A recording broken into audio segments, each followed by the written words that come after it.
এই মুহূর্তে সেই সংবর্ধিত ব্যক্তি, কাঙ্ক্ষিত ব্যক্তি, আজকে মুক্তিপ্রাপ্ত, আগামী দিনের রাহবার হযরতুল আল্লাহ শাইখুল হাদিস ইবনে শাইখুল হাদিস হযরত মাওলানা মামুনুল হক হাফিজাহুল্লাহকে বক্তব্য দেওয়ার অনুরোধ করছি।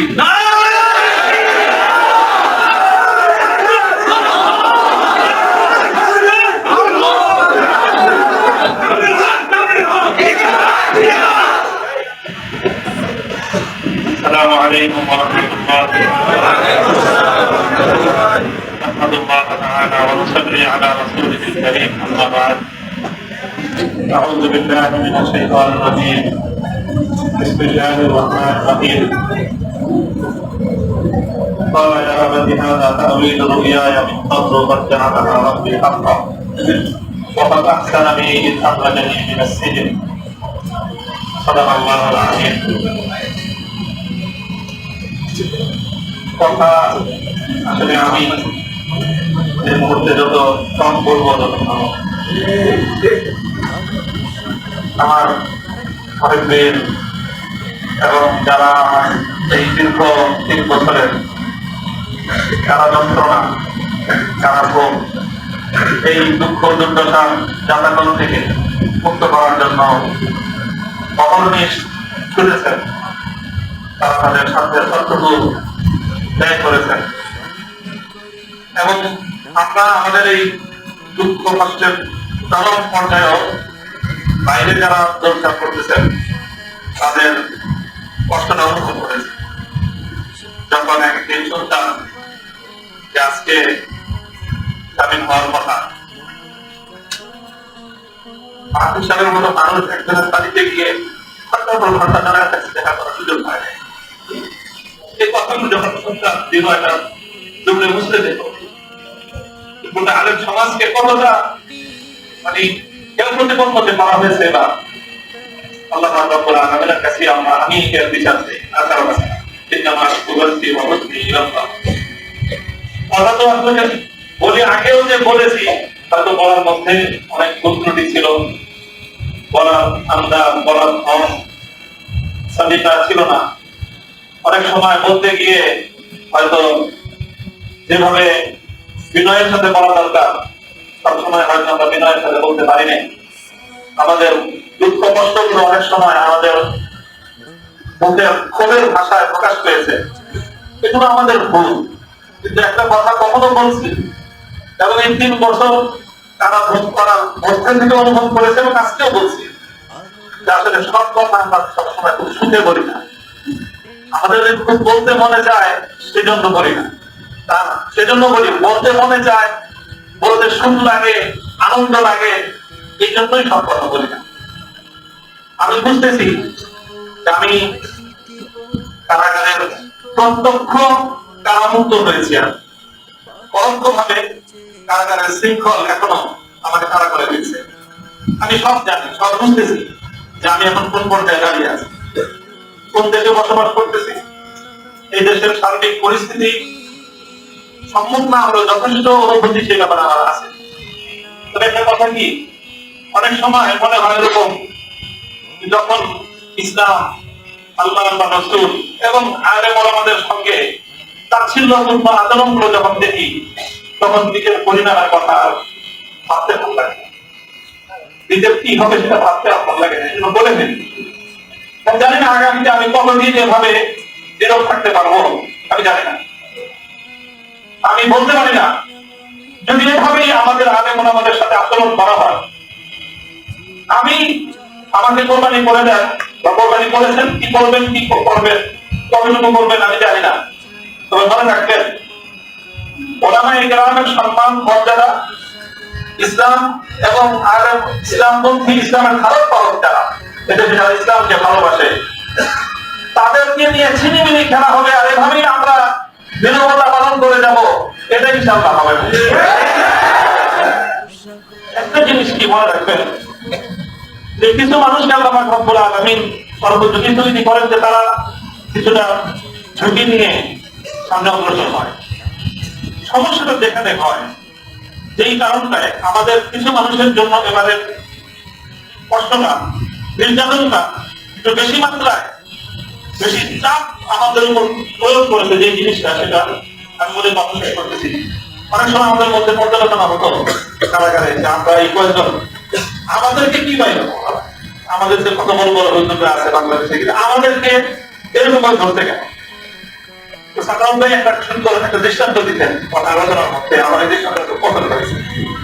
দেখবেন যে গাবতলী থেকে আমাদের ঢাকায় গরু নিয়ে যায়, দলে দলে গরু, রাত্রে 11টা 12টার থেকে ওই চকবাজার, মৌলবাজার, কাপ্তার বাজার, কারোর বাজার সব এরকম কত কত গরু গাবতলীতে আনে বিভিন্ন জায়গা থেকে। এরপরে গাবতলীতে নামায়, তারপর আগে ভর্তি করে আমরা নিয়ে যায় 10টা 12টা গরু একসাথে বাঁধা থাকে। এই 10টা 12টা গরু যখন একসাথে বাঁধা থাকে, রাস্তায় দেখবেন যে ওই রাখাল থাকে এক দুজন পিছনে, লাঠিতে পিড়িতে থাকে, সব করে হাঁকাইতে থাকে। হঠাৎ রাস্তার মধ্যখানে গিয়ে ওই পালের মধ্যখানে কয়েকটা গরু বসে পড়ে। এখন 6টার মধ্যে 3টা বসে পড়ছে, রাস্তার মধ্যে বসে পড়ছে ক্লান্ত হয়ে, আর বাকি 3টা তো হিম্মত করতেছে এখনো যাওয়া। কিন্তু যখন 3টা পয়সা পড়ে বাকি 3টার উপর যে কি প্রেশার যায়, ওই 3টা তখন বুঝতে পারে। 6টায় যদি দাঁড়ায় থাকতো, ধীরে ধীরে চলতো, তাহলে বাকি 3টাকে এই পরিমাণ চাপ তাদেরকে ভোগ করতে হতো। আমার কাছে এই জিনিসটা অনুভব হয়েছে যে আমাদের আলেম সমাজ তাই প্রত্যেকেই নিজেদের নিরাপত্তার কথা চিন্তা করি, করবো, সবাই করবো নিরাপত্তার কথা। আমি চিন্তা করি না তা, আমি যদি আগে থেকে বুঝতে পারতাম যে আমাকে এরকম ভাবে তারা চাপে ফেলবে, হয়তো আমি আরো আগে আরো ভয় পেতাম। আমি যে ভয় পেয়ে নেই তা, আমি যে 3 বছরের এই কষ্ট, এই কষ্টে যে আমি একদম খুব মানে সাহসের সাথে মোকাবেলা করেছি, সেই কথা আমি বলবো না, সেই কথা বলার অবকাশ নেই। তবে একটা কথা এটা মনে রাখবেন, এই বাড়তি প্রেশারের কারণ হলো আমাদের মধ্যকার ওই যে 3 জন বসে পড়ছে রাস্তায়, এই জন্য বাকি যে 3 জন দাঁড়ায় আছে, ওই 3 জনের উপর তাদের 3 জনের খরচ পড়ছে, সেই 3 জন বসে পড়ছে, ওই 3 জনের খরচ পড়ছে, বাকি সব খরচ পড়ছে, ওরা সব বসে পড়ছে, তুই দাঁড়ায় চেষ্টা। এটা হলো সমস্যা। যারা অন্তত আগামী দিনে যে কোনো ভাবে জাতীয় নেতৃত্বের সামনের সারিতে আসবেন, যেভাবেই আসেন, নেতৃত্বের সারিতে আসার অর্থ এটা নয় যে আপনি হেফাজতে ইসলামের আমির হইতে হবে, মহাসচিব হইতে হবে, তা না, অথবা আপনাকে কোন সংগঠনের আমির মহাসচিব হইতে হবে, তাও না।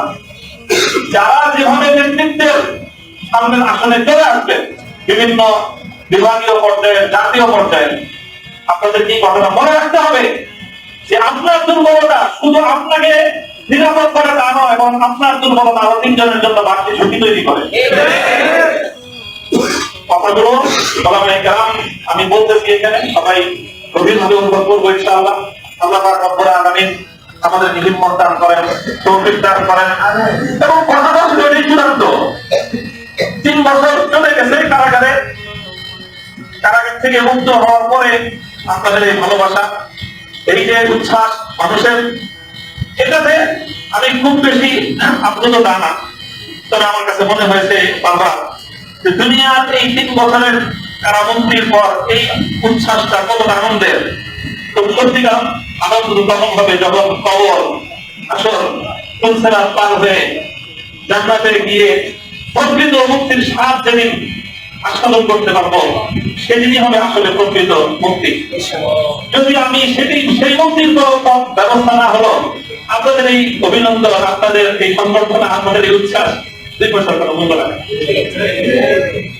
সকলের জন্য আমরা সেই চূড়ান্ত মুক্তির পথে সামনের দিকে অগ্রসর হতে পারি, এবং যারা সত্যের পথে চলে তাদের হাতকে শক্তিশালী করার জন্য, তাদেরকে সাহায্য করার জন্য, তাদের উপর ঝুঁকি তৈরি হলে সেই সময় নিজে যেন বাড়তি ঝুঁকির কারণ না হয়, বরং সেই সময়ে তাদের সহযোগিতা করার জন্য পাশে দাঁড়ানো উচিত। তাহলে পরিস্থিতিটা অনেকটাই সহজ হয়, অনেকটা সহজ হয়। আপনি 10 জন দাঁড়ায় আছেন, লাঠি নিয়ে আসলে পিটানোর জন্য 6 জন দৌড়তেছে, বাকি 4 জনের উপর কি অবস্থা যায় এটা বুঝতে পারেন? যে লোক লাঠি নিয়ে আসছে, যখন আপনি লাঠি থেকে 3 জন দৌড়তেছে, 6 জন দৌড়তেছে, তখন তার মধ্যে শক্তি সাহস অনেক বেড়ে যায়। তখন আপনি বাকি যে 4 জন দাঁড়ায় আছে, ওদের অবস্থা তো যায় কিয়ামত ওদের উপর দিয়ে।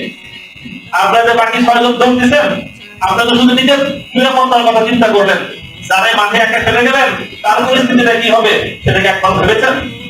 যারা নেতৃত্বের আসনে আছেন, ধারে কাছে আছেন, সবাই আগে এই কথাটা চিন্তা করে যদি মনে করেন যে হ্যাঁ আপনার মধ্যে আপনি সেই দুর্বলতাই খুঁজে পান, 6 জন সাথীকে ময়দানে একা ফেলে বাকি 6 জন আপনার পালায় যাবেন, দোহাই লাগে আগে আপনি নেতৃত্বের আসন থেকে বেরো চলে যান। কোথাও অনেক দিনের খেদমত, অনেক রাস্তা আছে। আপনি ইসলাম নফসের জন্য সংখ্যা করেন, আমরা ইসলাম আপনার থেকে বাইরে করি। আপনি আরো অনেক বড় খেদমতের ময়দান আছে। আপনি যখনই নেতৃত্বের কোন একটা জায়গায় থাকবেন, তখন আপনাকে মনে রাখতে হবে যে আপনি হয় বাতিলের মোকাবেলা করবেন, আর না হয় আপনি আপনার সাথীর জন্য আরো বড় কষ্টের কারণ হয়ে যাবেন। কোনটা আমি হব আপনি হব সেটা আমাদের বিবেচনা করা উচিত। আল্লাহ রাব্বুল আলামিন আমাদেরকে তৌফিক দান করেন। যারা সাথীরা আমরা ছিলাম একসাথে কারাগারে থাকার মধ্য দিয়েও আমাদের মধ্যে এক ধরনের আত্মবন্ধন তৈরি হয়েছে। আমরা আশা করি, আমি ব্যক্তিগতভাবে বিশ্বাস করি যে আমাদের এই বন্ধনটা আগামী দিনে ইনশাআল্লাহ ইসলামী নেতৃত্বের অঙ্গনে একটা সংহত মজবুত ইসলামী নেতৃত্ব উপহার দেবে। কার্যক্রম করতে পারি, আমাদের সকলের জন্য দোয়া করবেন যেন আমাদের মধ্যে সেরকম একটা বোঝাপড়া, সেরকম বন্ধন, সেরকম আত্মত্যাগ, সেরকম ঈর্ষা অন্যের নিরাপত্তাকে নিজের নিরাপত্তার উপর প্রাধান্য দিতে পারা।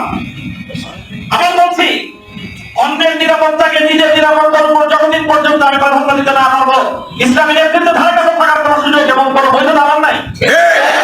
আল্লাহ পাক রব্বুল আলামিন আমাদের সকলকে নেতৃত্বের সেই গুণ এবং সেই যোগ্যতা দান করুন, এবং সেভাবেই যেন আমরা আগামী দিনে ইসলামী অঙ্গনের জন্য একটা নেতৃত্ব তৈরি করে পরিস্থিতি, আমার আগে বলেছেন, হুজুর বলেছেন যে আমাদের পূর্বসূরীরা যে পর্যায়ে ব্যক্তিত্ব ছিলেন, অথচ পরিস্থিতি বর্তমানের চেয়ে আরো সহজ ছিল। আর সেই তুলনায় এখন আমাদের যে রুহানিয়াতের যে অবস্থান, আধ্যাত্মিক যে অবস্থান, আর সেই তুলনায় পরিস্থিতির যে ভয়াবহতা আমাদের জন্য পরিস্থিতি অনেক জটিল করে দিয়েছে। এই সময়ে আমরা কেউ যদি একটু দুর্বলতা প্রদর্শন করি, বাকি অন্যদের জন্য সেটা অনেক বড় বেশি কঠিন পরিস্থিতি তৈরি করে দেয়। আল্লাহ রাব্বুল আলামিন আমাদের সকলকে তৌফিক দান করুন। যারা এই প্রচন্ড গরমের মধ্যে আজকে সারাদিন, কালকে সারা রাত আমার মুক্তির জন্য এবং আমার মুক্তির পরবর্তী এই আনন্দের মধ্যে আপনারা যারা অংশগ্রহণ করেছেন, আমাকে উৎসাহিত করেছেন, আমার সহকর্মী এবং আমরা যারা কারারুদ্ধ ছিলেন সঙ্গে আমাদের কারা সহযোগীদের আপনারা উদ্বুদ্ধ করেছেন, আগামী দিনে যেন আমরা পথে থাকতে পারি, আল্লাহ সন্তুষ্টির পথে রিয়া এবং জীবির মুক্ত আমল যেন করতে পারি। তৌফিক আল্লাহ দান করুন।